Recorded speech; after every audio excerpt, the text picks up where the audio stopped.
வணக்கம் நண்பர்களே, தேனி மாவட்டம் கம்பம் பெஸ்ட் மோட்டார்ஸ் நம்முடைய கஸ்டமர் அண்ட் ஃபாலோவர் உங்களுக்காக ஒரு தரமான வண்டியை, ஒரு குவாலிட்டியான வண்டியை, ஒரு ஐகானிக்கா ரெண்டு வண்டியை இறக்கியிருக்கோம். ரெண்டுமே மைலேஜ் பர்பஸ்.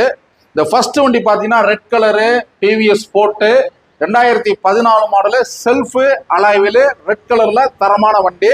கிளாஸ்ல இருந்து இன்ஜின்ல இருந்து எல்லாமே பக்காவா இருக்கு. இந்த பிளாக் கலர் பாத்தீங்கன்னா பிளாக்ல ப்ளூ வண்டி 2021 மாடலு டிவிஎஸ் போட்டு செல்ஃபு அலாய்வியலு கிளாஸ் பேட்டர்ன் எல்லாமே பக்காவா இருக்கு. ரெண்டு வண்டியுமே பாத்தீங்கன்னா இன்ஜின் வந்து பாத்தீங்கன்னா பின் டு பின் பக்காவா இருக்கு. நீங்க எடுத்துக்கலாம், ரெடி டு டிரைவ். வண்டியில 10 காசு கூட செலவு கிடையாது. தி மைலேஜ் கிங்குண்டே சொல்லலாம். அதாவது மைலேஜ் பாத்தீங்கன்னா டெஃபினட்டா ஒரு 50ல இருந்து 70 வரைக்கும் கிடைக்கும். ஒரு நிதானமான வயசு 40 வயசுக்கு மேல இருக்கிறவங்க ஒரு மைல்டா ஓட்டுறதுக்கு, ஒரு மைலேஜ் பர்பஸுக்கு ஒரு தரமான வண்டி. அலாய்வியல் செல்ஃபும் வந்துடும். இந்த வண்டி பாத்தீங்கன்னா பெஸ்ட் மோட்டார்ஸ் இருக்கு. இந்த வண்டியோட பிரைஸ் டீடைல்ஸ் என்னோட நம்பருக்கு கால் பண்ணுங்க. நம்மளுடைய பேஜ் அதிகமா ஃபாலோ பண்ணுங்க, குரூப்ல ஷேர் பண்ணுங்க. தரமான வண்டிகளை தரமான ரேட்ல தரமான குவாலிட்டியான வண்டியில கொடுத்துக்கிட்டு இருக்கோம். தேங்க்யூ நண்பர்களே.